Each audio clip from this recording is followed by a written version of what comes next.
Bom, família, hoje eu quero trazer para vocês um conteúdo que hoje está sendo muito comentado, né?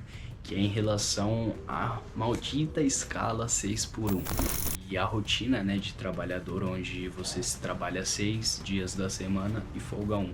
E muitas vezes desses 6 dias, nessa sua folga, você tem uma folga ou num domingo ou num dia da semana bem quebrado, assim, que você não consegue aproveitar bares e restaurantes, como por exemplo uma segunda, uma terça ou uma quarta-feira, onde acaba te afastando, né, de viver um pouco a sua vida e você ficar sendo meio que excluído pelo fato de não ter um tempo para você mesmo. E antes de entrar, né, na questão do movimento todo que as pessoas estão querendo fazer, né, contra esse tipo de trabalho, esse tipo de escala 6 por 1, né, eu queria contar um pouco para vocês da experiência que eu tive, né, da minha experiência no caso, em relação a um trabalho que eu entrei no varejo, né, meu primeiro serviço CLT, que foi em uma rotina 6 por 1, essa merda de serviço que na verdade é realmente uma escravidão moderna, que nem o pessoal vem dizendo por aí, né? E essa loja onde eu trabalhei, né, que eu não vou expor nomes, não vou expor pessoas, porque também não vem ao caso, eu conheci muita gente boa que conseguiu agregar bastante, né? Mas agora eu vou te dizer quais são os pontos mais críticos, assim, que me fizeram ficar esgotado em menos de 2 anos trabalhando assim, e que foi assim, a gota d'água. Infelizmente, né, muitas vezes a gente acaba entrando, né, nesse tipo de emprego porque é o primeiro emprego ou porque realmente as coisas financeiras em casa não tá legal e você precisa correr, que foi um pouco do meu caso.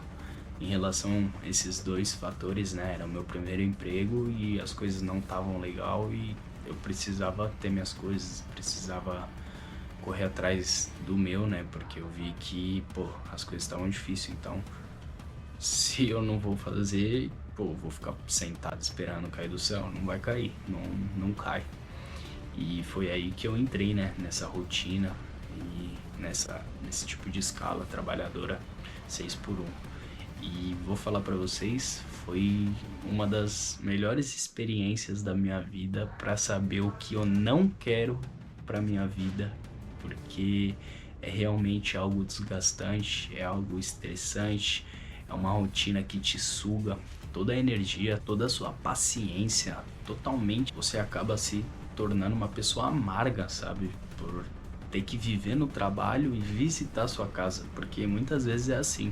Como é 6 por 1, a gente nem tem o tempo de aproveitar a nossa casa, nem tem o tempo de aproveitar as pessoas, nem tem o tempo de se aproveitar, procurar algo novo para fazer, procurar atividades novas para exercer. Infelizmente, quando você trabalha numa rotina 6 por 1, é muito difícil de conciliar as coisas. Hoje em dia eu tô trabalhando 6 por 1, mas é por opção, né, e por um propósito.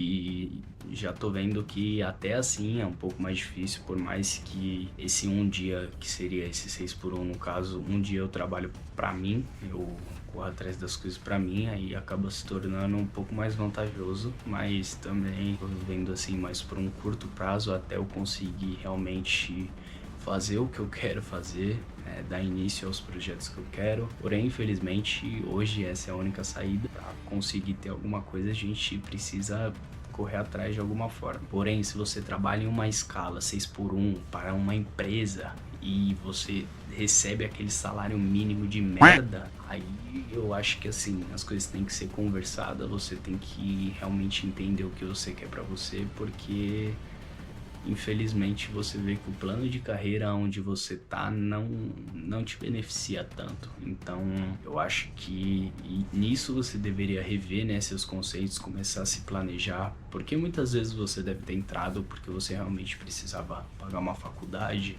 correr atrás das coisas que estavam ficando difíceis financeiramente, ou enfim, querendo ir morar sozinho, ou qualquer outro tipo de coisa. Porém, você pode ver que nessa rotina você não consegue conciliar as coisas que você quer fazer.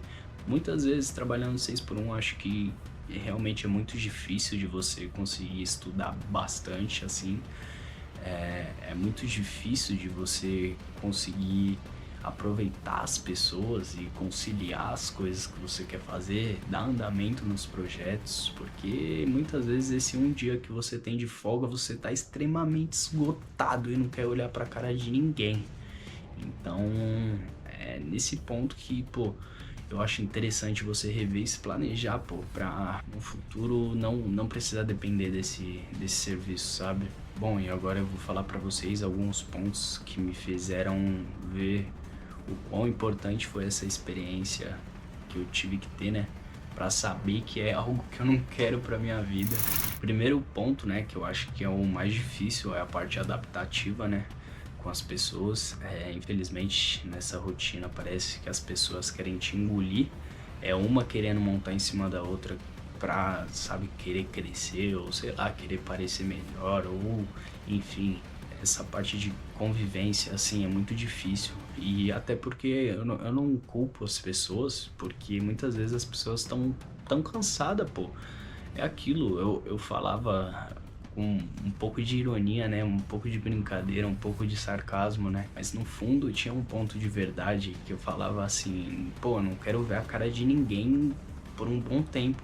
Porque realmente todos os dias você tava lá, todos os dias você tava convivendo com uma rotina estressante e a gente lidava direto com o público, então é algo que assim é realmente muito estressante, onde você tá numa escala péssima dessa, recebe um salário de merda e muitas vezes você quer atender a pessoa com um sorriso no rosto, com alegria. Aí vem algumas pessoas tão amargas, sabe? Querendo, tipo, ou te desmerecer, ou enfim, querer te diminuir, ou só com cara feia, ou enfim, né, com mau humor, querendo transparecer. E, pô, eu trabalhei, né, no caixa, lembrando, eu fui contratado para outro tipo de atividade, mas não vem ao caso, eu queria realmente aprender para tentar subir de cargo o mais rápido possível. E claramente tinham pessoas muito boas assim ao nosso redor e pessoas que também não valiam muito a pena, porém é tão difícil conciliar tudo, sabe? E é uma rotina tão estressante que na maioria das vezes eu não culpo, né, as pessoas pelos atos ou pela amargura que tinha, porque não dava pra ficar feliz todos os dias num tipo de rotina dessa. Você acaba se deixando de se cuidar, acaba, pô, você não vive, sabe? Era véspera de feriado, era feriado, era Natal, Ano Novo, o pessoal tinha que estar lá. Obviamente eu não era escalado para todos, né? Mas alguns feriados, enfim, alguns tipos de eventos comemorativos eu tava lá e era algo que me deixava extremamente puto, sabe? De estar lá enquanto o pessoal tava curtindo e, pô, enfim. E não é aquele negócio de trabalho enquanto eles dormem ou, sei lá, trabalho enquanto eles se divertem. Pô, eu tava ganhando uma miséria de salário e, pô, trabalhando que nem um condenado. Deus me livre, pelo amor de Deus. Tem muito coach por aí que fala uma pá de groselha, pô, mas nunca nem viveu uma rotina assim, não tem nem o que falar, não tem nenhum tipo de experiência em relação a isso. E, pô, é algo decepcionante. É que nem eu vim dizer pra vocês o vídeo que eu falo um pouco da minha experiência, né? Arranjando esse primeiro emprego também. Pô, você é tão explorado nesse tipo de serviço. Eu tive muitos momentos onde eu entrei como empacotador, ou seja, eu ganhava menos que um salário mínimo, trabalhava 6 horas, enquanto as pessoas que trabalham 8 na verdade, só trabalhavam 1 hora a mais que eu. Por que 1 hora a mais, gênio? Sendo que eles trabalhavam 8 e você trabalhava 6. Exatamente, jovem gafanhoto. Agora pega a visão. Eu trabalhava 6 horas, porém eu tinha 15 minutos de almoço. Ou seja, eu tinha que nem mastigar, eu só engolia a comida. Enquanto as outras pessoas tinham 8 horas de serviço, né? Vamos dizer assim, 8 horas, porém tinha 1 hora de almoço. Foi algo que eu fiquei também realmente muito estressado, que é como se eu recebesse como jovem aprendiz quando eu entrei na época. E, pô, me deixava puto saber disso, me deixava puto ver que eu tava em um desvio de função, né? Mas eu queria crescer, né? Eu queria ganhar mais naquele emprego. Porém, era algo que assim, eu já tava meio de saco cheio, né? Meio que sem esperança de que eu subiria de cargo de uma forma um pouco mais rápida, né? Porque, pô, receber menos que um salário mínimo, se receber um salário mínimo já é difícil, imagina receber em média uns, acho que R$ 700 eu recebia. Pô, pelo amor de Deus, né? Faz favor, né? E eu lembro de uma experiência horrível que eu tive, né, com a gerente. Bom, a gente nunca teve nenhum tipo de atrito, assim, sabe? Mas eu sabia que a gerente, por algum motivo, acho que por conversar com um pessoal que era mais da bagunça ali, tipo, eu conversava com todos, mas eu conversava também com o pessoal da bagunça e me via lá, já que eu era novo, acho que pensava que eu era a mesma pegada, porém não era bem assim. Então eu lembro que vinha um pessoal na loja, né? E ia disfarçado, ninguém sabia quem era, a pessoa ia dar meio que uma nota assim pra te avaliar, sabe? Me disseram, né, no caso, me disseram que eu tinha sido uma das pessoas que recebeu uma nota boa e que receberiam um bônus, né? As pessoas que tinham boas avaliações, né, recebiam esse bônus. Me disseram que por eventualidade a gerente não quis repassar, né, esse bônus para mim, não quis que eu recebesse esse bônus por um motivo que eu desconheço, sabe? Então foi algo que eu já tava assim, pela gota d'água, via esse tipo de situação, ficava ainda mais nervoso, ficava ainda mais decepcionado, né, com o serviço e, pô, já não via muito futuro, sabe? Eu já tava num ponto onde eu já tinha em mente que eu tinha um projeto para começar fora do serviço, sabe? Que eu não queria depender daquilo mais, porque eu realmente via que não existia futuro nisso, não existe futuro nisso, até a longo prazo, pô. Eu via gerente que recebia bem e, tipo, não podendo aproveitar a família, ou enfim, tendo que sair da loja 11 horas, tendo que chegar às 4 para fazer balanço na loja, pelo amor de Deus, isso não é vida. E eu lembro que, né, nesse monte de cliente mal educado e mal-humorado, eu conheci um senhor que, pô, o cara era muito gente boa, muito, assim, sensacional. Ele era rico de alma, porque uma pessoa assim é muito difícil de se encontrar. E eu lembro que esse cara, ele tinha uma grana legal, porque ele fazia umas compras muito bacanas lá, mensalmente. E sempre que a gente ajudava, né, quem ficava ali na frente de caixa geralmente, ele dava uma caixinha, dava uma gorjeta. E nesse dia, quem foi ajudar ele fui eu, né? Pô, ele parava de frente pro estabelecimento, o carro não precisava nem atravessar a rua, era dentro, assim, do estabelecimento. Aí eu levei, né, as compras com ele, aí ele foi no caixa sacar, não conseguiu sacar, foi numa lotérica, sacou o dinheiro e antes de me dar o dinheiro, ele me disse algo que eu nunca esqueci. Que foi assim, as pessoas que mais trabalham são as que menos recebem. Quando ele me deu essa nota de R$ 20 e me disse isso, eu nunca mais esqueci disso. E via que realmente quem menos recebia, que no caso era eu, era onde fazia qualquer tipo de função, eu fazia de tudo. Eu era só para ser somente empacotador. Eu só tinha que colocar o produto na sacola e entregar para o cliente. Só isso e mais nada. Só que dentro disso, desse processo todo, né, eu tinha que operar a caixa, de passar as coisas, eu tinha que abastecer estoque, já recebi mercadoria, enfim, já fiz entregas e, pô, vários outros tipos de coisa que não tinham a ver com a minha função, porém as pessoas me davam essa função achando que, pô, eu não sabia, ou sei lá, achando que ia me fazer brilhar os olhos, achando que eu ia receber mais durante um tempo. E eu até iria receber uma promoção, né? Assim que finalizou o meu contrato, que eu entrei de férias, né?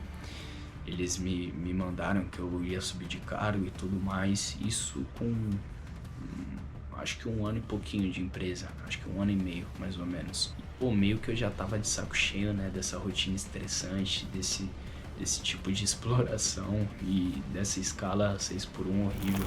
E um dia antes de entrar de férias foi onde eu decidi que eu não voltaria mais. Foi quando eu tive que fazer uma entrega em um endereço, né? Eu saía com as compras e ou pedir um Uber pra mim, ou eu iria andando até o local, se fosse ali no bairro, na região. E você acha que, você levava uma sacolinha? Não, não, amigão. Já cheguei a levar, sei lá, 20 garrafas de água dentro de um carrinho, sabe? Subindo ladeira. Oi? Cantou, filho? Não, ainda não. Tá. Conversou com a Dani? Não, eu vou pra lá. Você vai pra lá? Vou. Tá, eu já vou já. Só tô terminando aqui. Subia, tipo, ladeiras enormes. Eu tinha até um vídeo gravando, eu e um colega, né, de serviço, subindo, tipo, uma ladeira imensa, assim. A gente, tipo, gravou só pra, tipo, ter isso de recordação, né? Recordação, entre aspas. E, enfim, mostrar que era realmente isso. Se eu conseguir encontrar, eu vou colocar aqui pra vocês. Mas se eu não conseguir encontrar, infelizmente, espero que vocês acreditem na minha palavra, até porque não teria porquê de eu mentir, né? Eu saía andando, enfim, eu não vou falar o nome do bairro, mas o bairro inteiro com um carrinho de compra na mão. E um dia antes de entrar de férias, eu tive que fazer uma entrega, porém era de Uber, era um pouco mais fácil. Faltava por volta de 1h30 pra mim voltar e, tipo, ir embora. Pediram Uber pra mim, eu fui em tal endereço, né, que falaram que não era muito perto de Uber. E quando eu cheguei no endereço, toquei, ninguém atendia. Quando eu fui ver, me mandaram para o endereço errado. Exatamente, me mandaram para o endereço errado. E eu tinha que ficar na busca tentando ligar pro pessoal lá na loja para tentar pedir um Uber para outro lugar, enfim. E isso era uma burocracia, porque é como se fosse contado, né, os Ubers que a gente poderia usar. Então foi aí que entraram em uma discussão, uma conversa para, tipo, conseguir chamar Uber para mim, que não sei o que, já tinha passado do horário do meu ponto. E quando conseguiram chamar Uber, graças a Deus conseguiram chamar Uber, eu pedi um celular de uma pessoa que tava na rua, porque o meu já tinha descarregado. Eu só tava com a maquininha do lugar e o meu celular descarregado.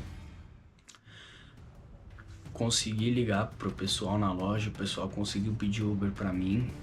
Porém, quando eu fui voltar pra loja, pra bater o meu ponto, já tinha passado, sei lá, umas 3h30 do meu horário.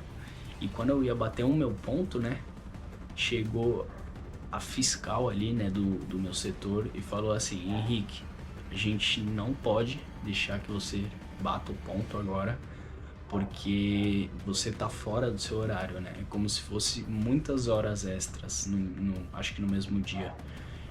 E me falaram que simplesmente iriam reajustar no ponto e eu que me lascasse, sabe? As horas extras que eu fiz ali é como se não valesse de nada. Eu, tipo, vendi minha hora de graça, fiquei 3h30 a mais de graça e foi aí que, pô, eu saí de lá já falando: não vou voltar, mano. Não vou voltar porque isso é a maior cara de pau, sabe? Então, assim que eu entrei de férias, foi onde eu procurei lugares, né, pra mim trabalhar, onde eu procurava outras formas de investir, de ganhar dinheiro, de fazer uma renda extra, enfim, de empreender. E pesquisando várias outras coisas, né, eu consegui entrar em um novo serviço, que no caso é o que eu tô atualmente. E assim que deu a data, né, de eu voltar, eu fui direto pro RH, pedi minhas contas, saí com uma mão na frente e outra atrás e nem me liguei, bola pra frente, fazer o quê? Graças a Deus eu, tipo, não tinha dívidas, né, não tinha muitas dívidas, era pouca coisa, era coisa de menos assim, e meio que já estava encaixado um serviço no outro, ou seja, eu já ia sair de um empregado no outro, eu não tinha um risco de ficar 2 meses parado, sabe? Eu meio que já tinha acertado isso, então ficou um pouco mais fácil para mim sair. Mas eu sei que na maioria das vezes a realidade das pessoas não são a mesma, né? É diferente.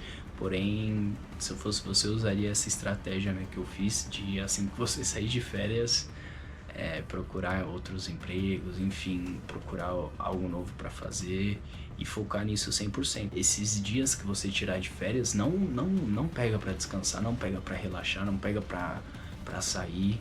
toma vergonha na cara e queira mudar de vida, porque não vai cair do céu o emprego dos sonhos, não vai cair do céu o salário dos sonhos.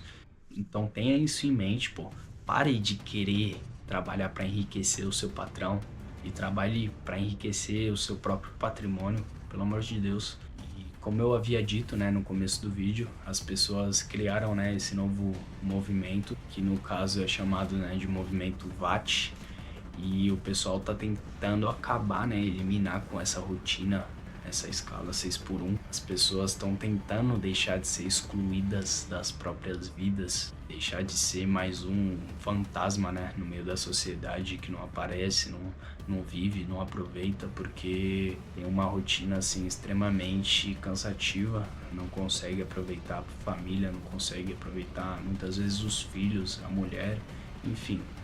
E estão tentando mudar isso, né, com votações de trabalhadores, no caso. Mas assim, eu acredito muito que um dia, quem sabe, isso vai acontecer.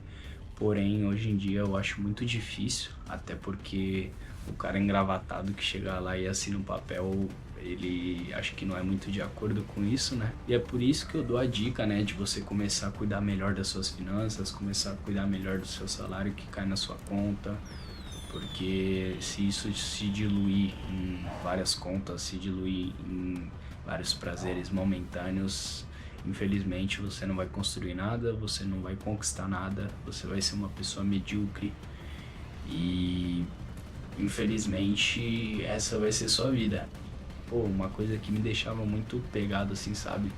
Era de ver senhoras trabalhando comigo, era ver mulheres mães de família com 40 e poucos anos trabalhando numa função de operador de caixa, recebendo um salário mínimo que já vem com os descontos, né? Ou seja, é o salário mínimo do mínimo, então preste atenção se você quer receber mesmo o mínimo do mínimo o resto da sua vida.